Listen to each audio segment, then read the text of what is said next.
Oke, Assalamualaikum warahmatullahi wabarakatuh. Baik, ini adalah pertemuan perdana untuk kuliah Kimia Dasar 1.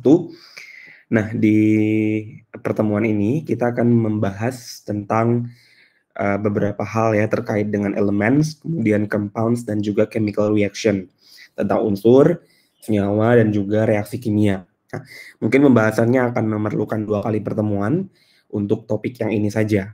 Nanti saya akan potong di beberapa bagian untuk mengetahui batasan untuk pertemuan berikutnya. Oke, di sini saya akan melakukan share screen terlebih dahulu. Oke, sebentar.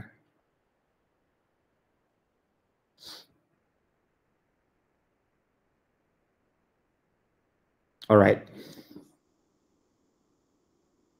Ya, sudah ya. Oke, ini adalah pembahasan pada topik kimia dasar. Kita menggunakan buku yaitu buku Brady dan Senese edisi 5, tapi nanti saya akan bagikan edisi 6 ke kalian dalam perkuliahan textbook edisi 6 ya untuk kimia dasar Brady. Oke. Pertama sekali kita harus mengulang kembali tentang hukum-hukum dasar kimia yang udah pernah kita pelajari di saat SMA. Oke. Yang pertama adalah hukum konservasi massa atau hukum kekekalan massa. Nah, ini adalah hukum yang pertama yang akan kita bahas. Oke, jadi dalam reaksi kimia itu, kenapa disebutnya kekekalan massa? Ya ini sama aja seperti hukum kekekalan massa ya.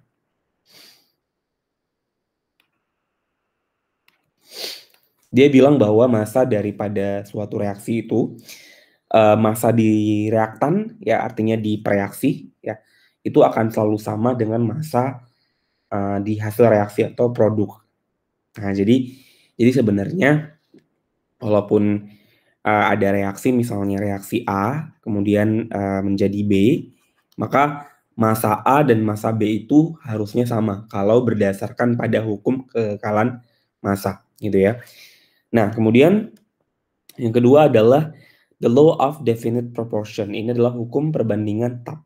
Ini adalah hukum perbandingan tetap.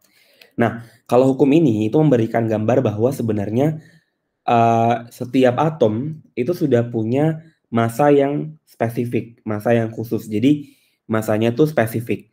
Sehingga kombinasi yang dibentuk oleh suatu atom ketika membentuk senyawa itu akan selalu punya perbandingan yang sama. Jadi misalnya kita punya hidrogen, misalnya kita punya H2O gitu ya, berarti perbandingannya selalu H dan O itu adalah 2:1. Jadi selalu 2:1 perbandingan massanya. Jadi kalau misalnya kita punya H-nya adalah 2 gram, maka O-nya pasti how much? Misalnya di sini ya 2 sama nanti 2:1 ya, berarti gimana perbandingannya? Misalnya H2O ya, berarti selalu perbandingan massanya adalah 2:1. Misalnya di sini nanti kita punya H-nya itu 1 gram, terus kita punya O-nya misalnya 8 gram, ya maka selalu perbandingannya adalah 1 dan 8 misalnya, atau 2 dan 16. Jadi selalu perbandingannya sama gitu ya. Nah, oke. Sekarang kita lihat di sini, magnesium burn in oxygen to form magnesium oxide. Nah, jadi kita lihat di sini ya, ada magnesium yang terbakar dalam oksigen gitu ya, membentuk magnesium oksida atau MgO. Kalau massa Mg-nya adalah 16,88 dikonsumsi, artinya digunakan ya ketika Mg bereaksi sama oksigen jadi MgO gitu ya. Mg-nya adalah 16,88 dan dihasilkan 28 gram MgO. Berarti ini hasilnya 28 gram. Pertanyaannya berapa massa oksigen? Nah, kita bisa menggunakan hukum kekekalan massa, di mana massa di sebelah kiri ya. Jadi massa yang ada di sebelah kiri ini jumlahnya akan selalu sama dengan massa yang ada di sebelah kanan. Jadi makanya di sini dibuat massa MgO yaitu sama dengan massa Mg ditambah massa O. Paham ya? Nah, maka MgO-nya 28, massa Mg-nya 16,88, massa O-nya ditanya, kita anggaplah nilainya tuh nggak ada, ya kan? Maka nanti yang angka kita kurangin, ini 16 dibawa ke kiri jadi minus. Makanya massa O itu adalah 28 dikurang 16,88, hasilnya 11,22. Nah, jadi kalau kita tambahin 11,12 dijumlahkan tuh hasilnya sama dengan 28.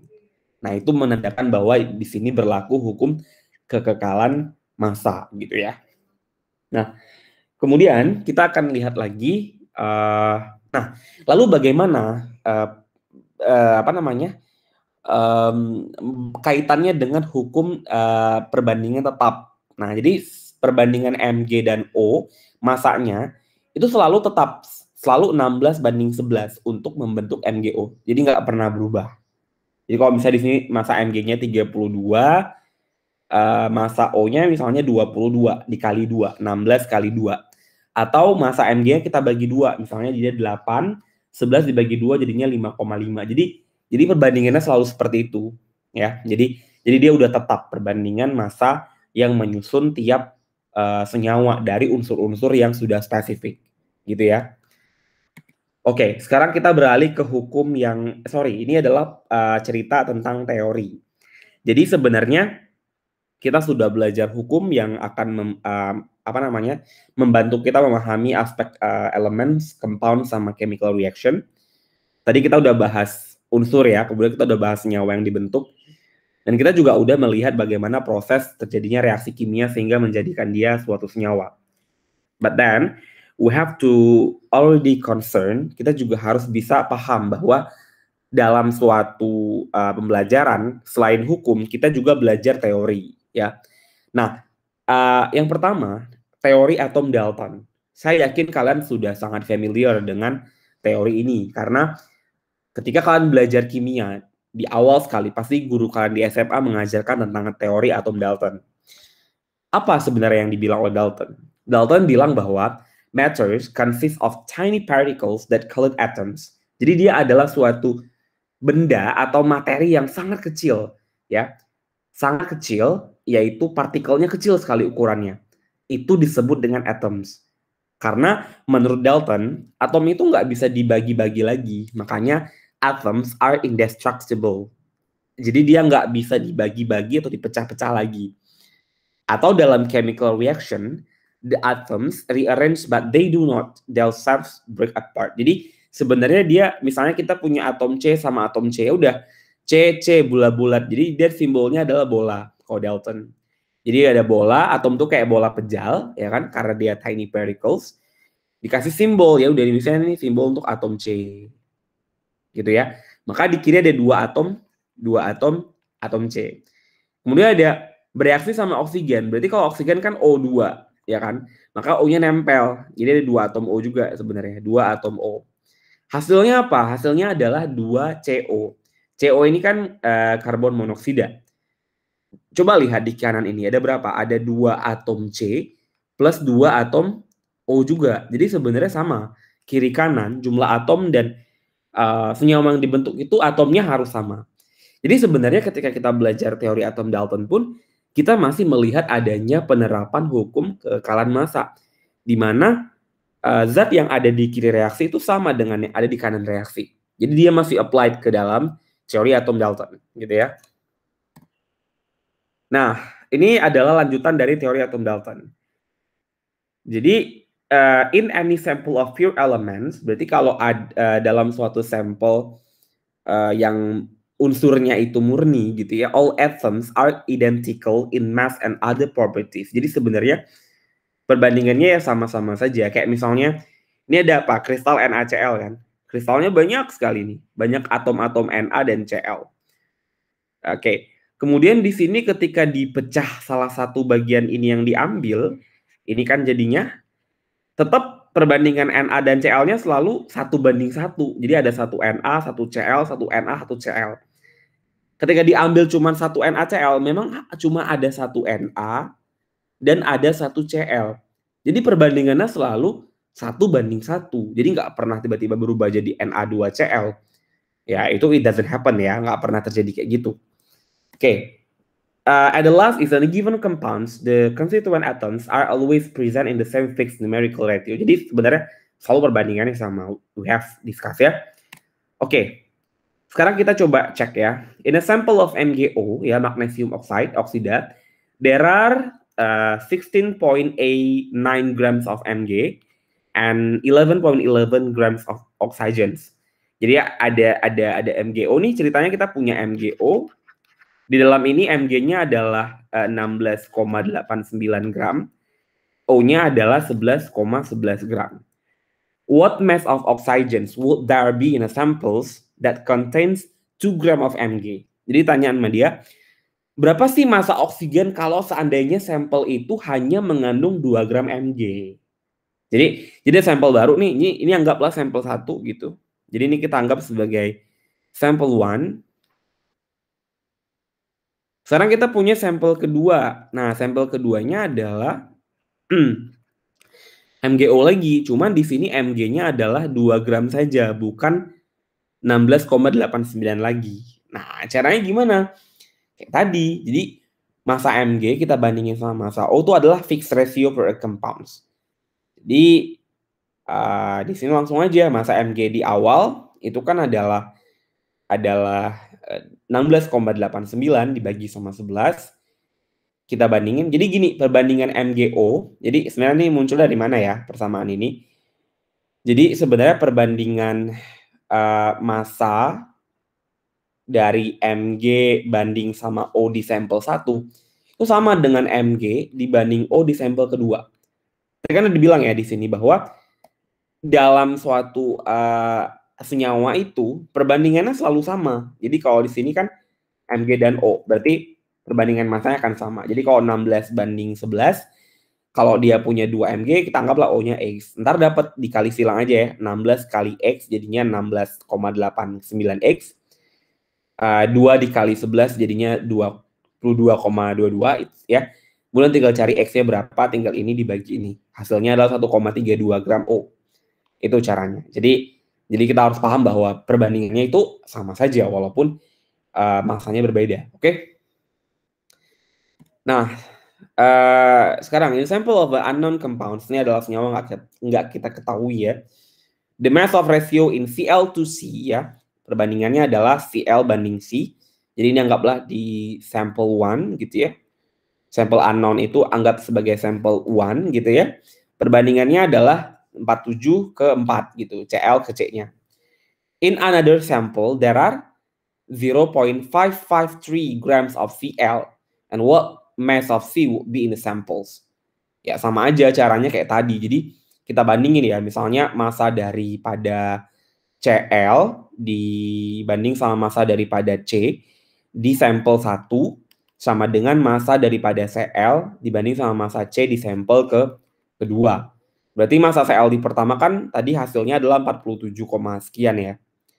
Berarti 47,227 gitu ya dibagi sama 4 ya kan. Di sini berarti Cl-nya adalah grams ya, 0,553 gram dibagi sama Cl-nya nggak tahu gitu. Berarti C-nya nggak tahu.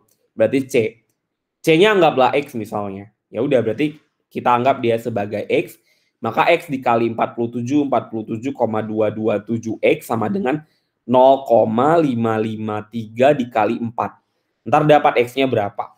Nah, hasilnya adalah 0,0468. Silahkan kalian hitung ya, apakah hasilnya benar segini. Kalau nggak benar berarti salah kunci jawabannya, gitu ya. Alright. Sekarang adalah the law of multiple proportion. Adalah hukum perbandingan berganda. Ini adalah kalau kita baca di buku SMA tuh belajar tentang hukum perbandingan berganda namanya. Hukum perbandingan ya berganda. Nah, ini dia apa lagi nih gitu ya. Jadi dia bilang bahwa when two elements, ketika dua unsur form ya membentuk more than one compound, membentuk membentuk lebih dari satu unsur, the different mass of one element that combine with the same mass of other elements are in the ratio of small whole numbers. Maksudnya gimana? Maksudnya adalah kalau misalnya ada suatu unsur, dua unsur membentuk lebih dari satu senyawa, perbandingan salah satu unsurnya sama. Misalnya 1:1, tapi unsur yang lainnya adalah bisa 2 kalinya, bisa 3 kalinya, bisa 4 kalinya gitu, terserah. Contoh, misalnya di sini ada apa nih? Ya, ada sulfur ya, misalnya ada sulfur sama oksigen. Berarti kan 2 atom nih. Bisa membentuk senyawa sulfur dioksida atau apa? SO2 dia atau sulfur trioksida berarti SO3. Nah, massa S-nya adalah 32,06, kemudian di sini juga 32. Ini anggaplah memang sama kan, cuma 0, nya beda. Kemudian massa S di SO3 tuh 32 juga. Tapi massa O-nya beda kan, 32 sama 48. Jadi ini maksudnya. Jadi kalau misalnya di dalam dioksida kan ada S-nya 1, ada atom O-nya 2. Kalau di sini ada sulfur trioksida ada S-nya 1, sedangkan oksigennya 3. Berarti udah beda perbandingan O-nya. Nah, jadi perbandingan O-nya itu ada 2 dan 3, sedangkan S-nya sama 1:1. Ini maksudnya tadi. Jadi satu unsurnya tuh harus sama perbandingannya.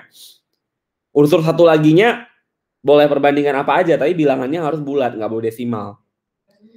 Lalu pertanyaannya, apakah hanya atom S saja yang atom pertamanya aja yang harus sama? Enggak. Boleh aja yang samanya O tapi S-nya tuh berbeda. Jadi seperti itu. Jadi 32 sama 48 ini kalau kita bandingin 32:48. Kalau kita kecilkan kan kita bagi berapa? Kita bagi 16. Berarti 2:3. Jadi selalu sama perbandingannya sebenarnya. Gitu ya. Oke. Sekarang kita lihat nih di sini. Two substances are formed from A plus and B ya, AB and A2B3. Jadi ada apa namanya? Ada A, ada B gitu ya, ada AB, ada E2B3 gitu. If the mass ratio of AB in AB is 3,49. Kalau perbandingan daripada A di sini ya, perbandingan A dan B-nya adalah 3:49:1. Kan gini ya maksudnya ya. Pertanyaannya berapa sih perbandingan di A2B3 untuk AB-nya? Nah, gitu. Nah, itu pertanyaannya. Gimana cara menyelesaikannya gitu ya? Nah, jadi untuk mendapatkan angka 2,33, lihat aja di sini. Di sini tuh ada A-nya 2, B-nya 3. Berarti kita boleh anggap salah satunya tuh harus sama kan perbandingannya. Jadi kalau misalnya kita anggap siapa yang sama, misalnya apakah A-nya mau sama misalnya, berarti A-nya sama, berarti kalau A-nya sama berarti A-nya 2 kali ya. Berarti tetap 3,49 ya.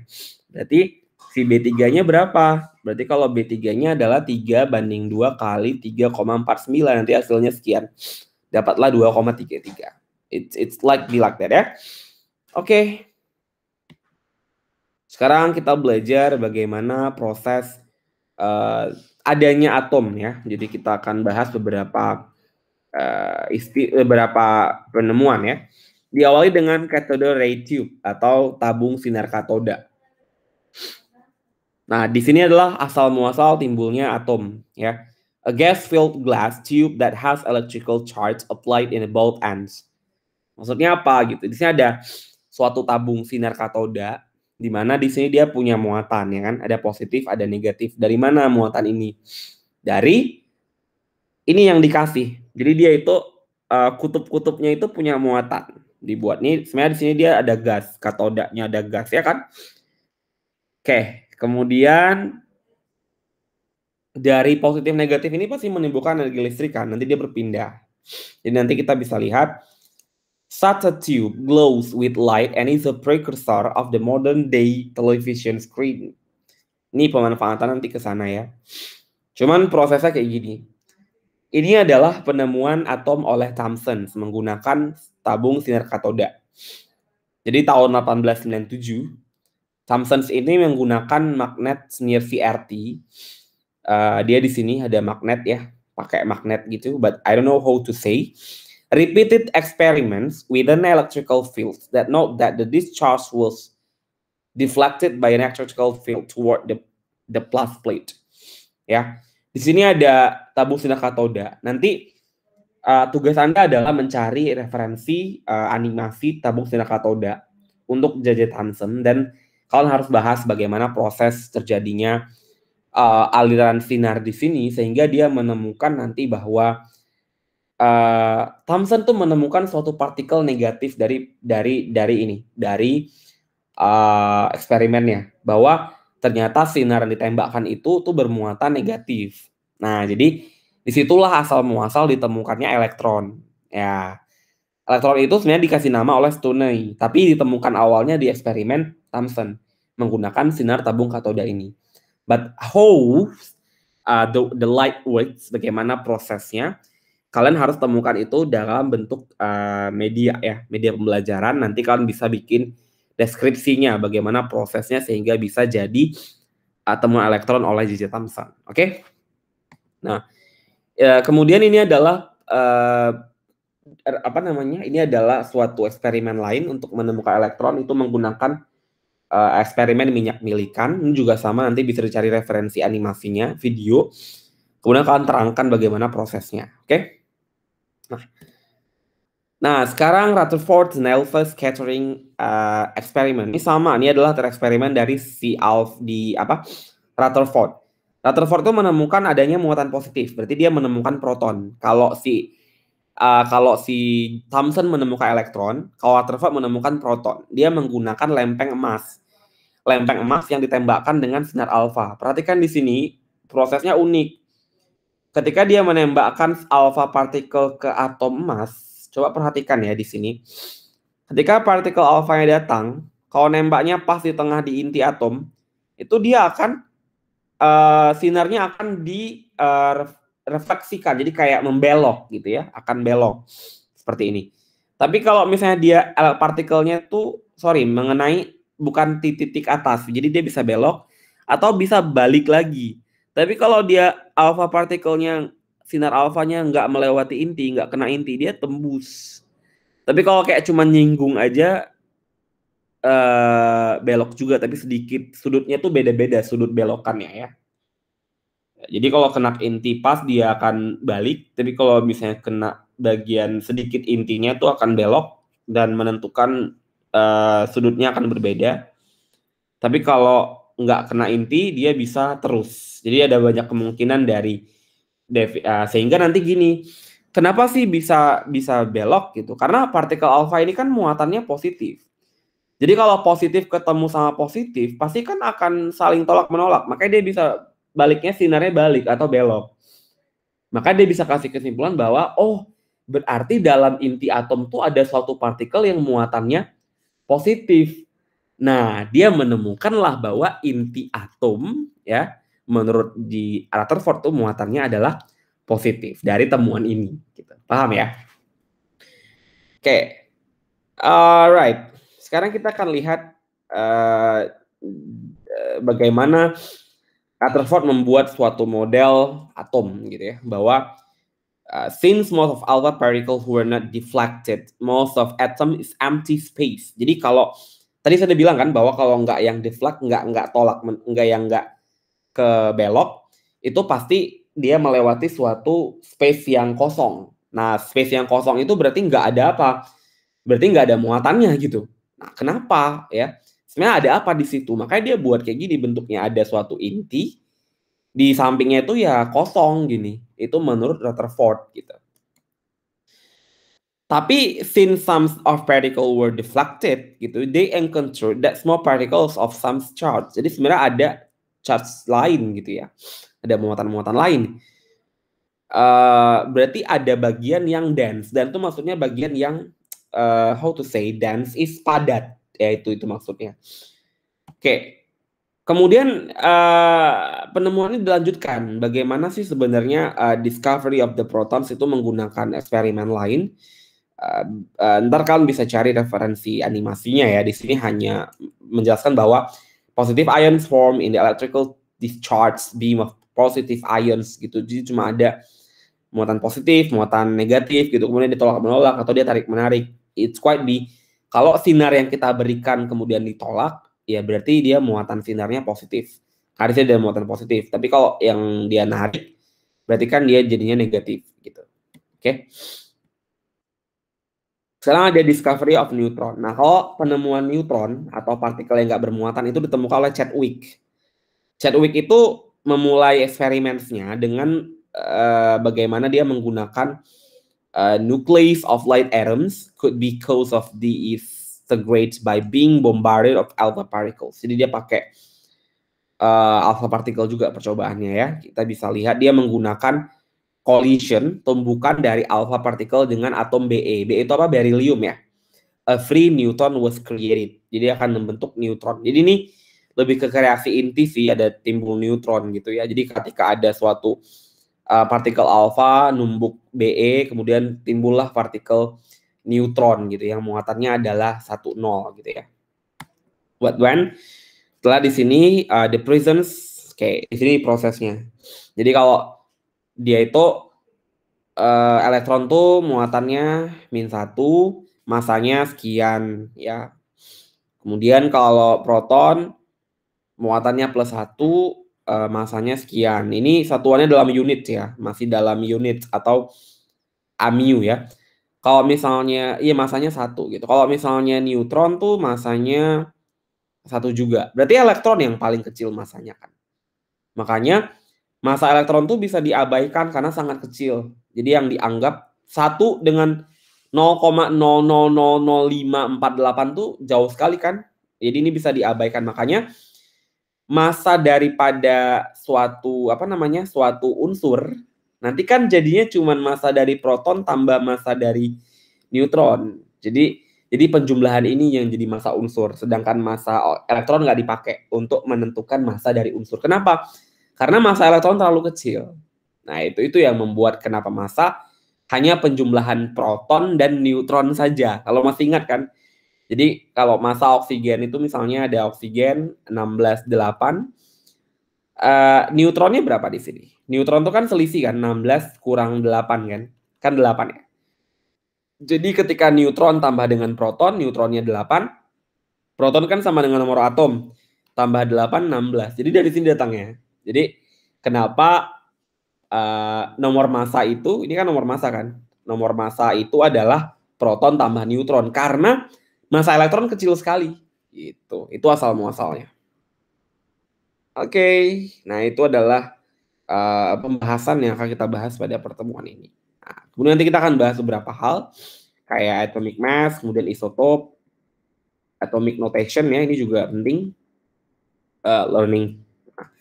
Tapi ini untuk yang berikutnya ini kita akan bahas di pertemuan selanjutnya ya. Jadi jangan semuanya kita bahas sekarang, Pak. Jadinya terlalu berlebihan materinya.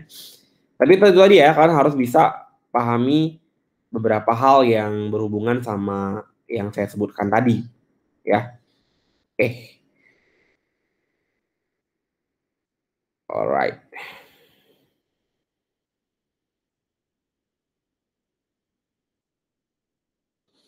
Nah, kita bisa bahas sedikit lagi lah ya di sini. Itu kita bahas ya massa atom, atomic mass, kita bahas itu penjumlahan dari atom, dari neutron sama proton ya. Jadi sebenarnya kenapa atomic mass, massa atom itu berdasarkan pada atom karbon. Karena atom karbon itu, atom karbon 12 ya, yang massanya 12. Karena karbon itu banyak di alam, ada karbon 12, ada karbon 13, ada karbon 14. Karena hanya karbon 12 yang masanya benar-benar 12. Jadi dia bulat.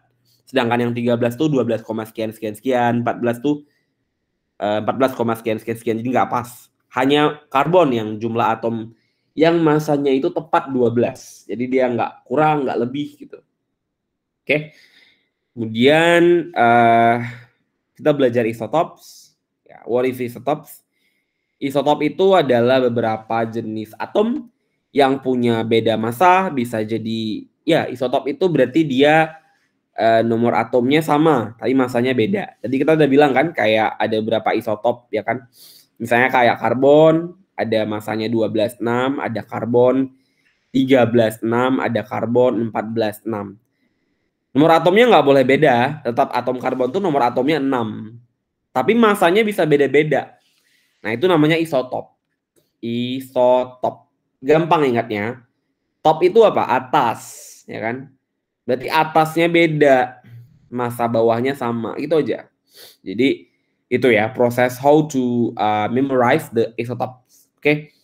Kemudian ada lagi nggak? Ada banyak. Ada kayak nitrogen 14,7, nitrogen ada yang 15,7, ya itu ada. Ada macam-macam.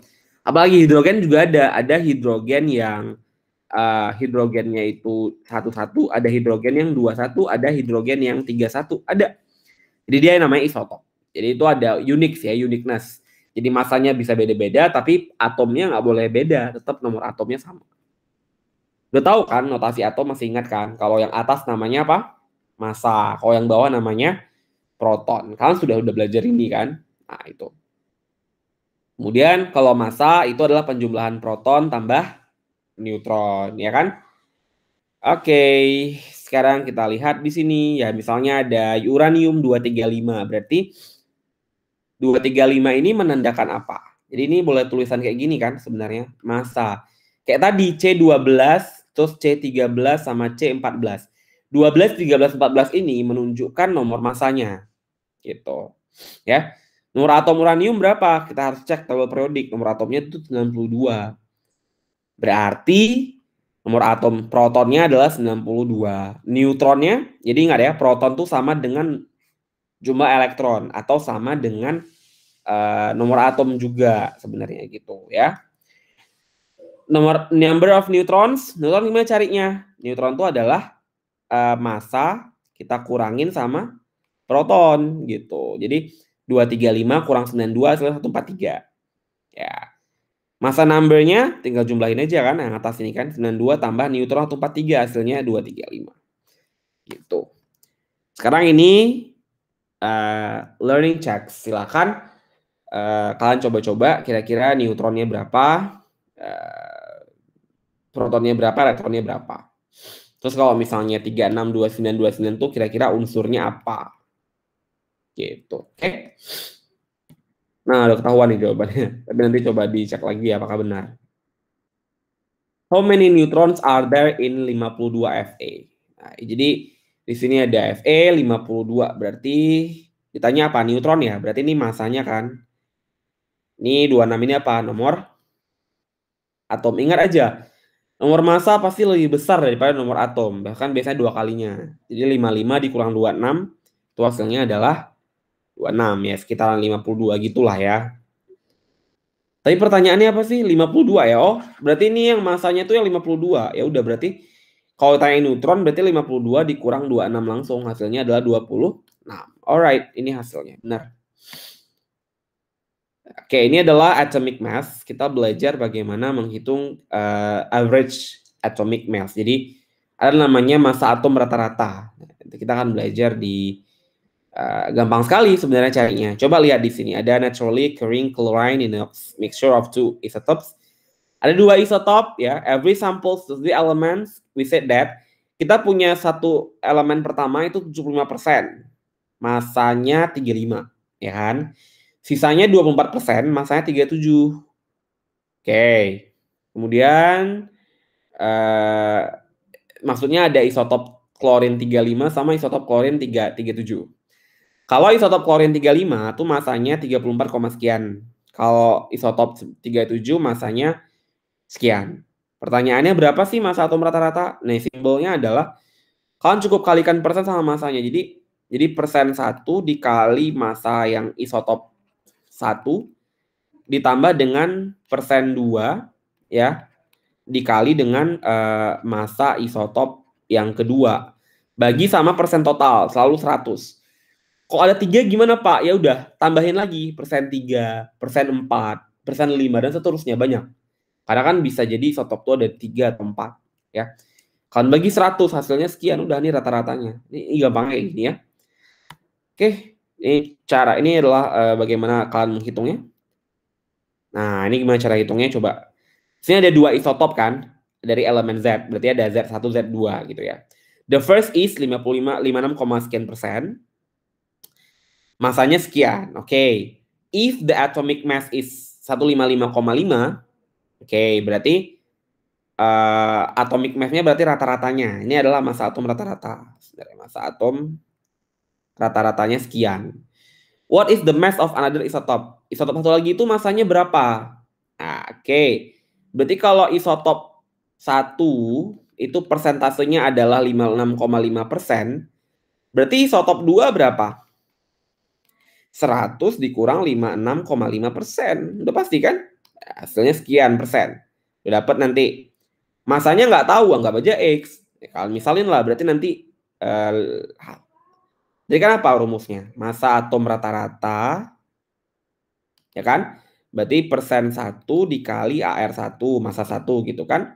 Ditambah persen 2 dikali massa yang kedua gitu, dibagi sama 100. Ya udah. Massa rata-ratanya berapa? 155,5. Masukin angkanya kemari. Persen satunya 56,5. AR1-nya atau massanya 152. Persen 2-nya hasil pengurangan 100 dengan 56,5. Masa kedua ditanya, ini anggap X nanti. Dibagi 100. Dapat X-nya.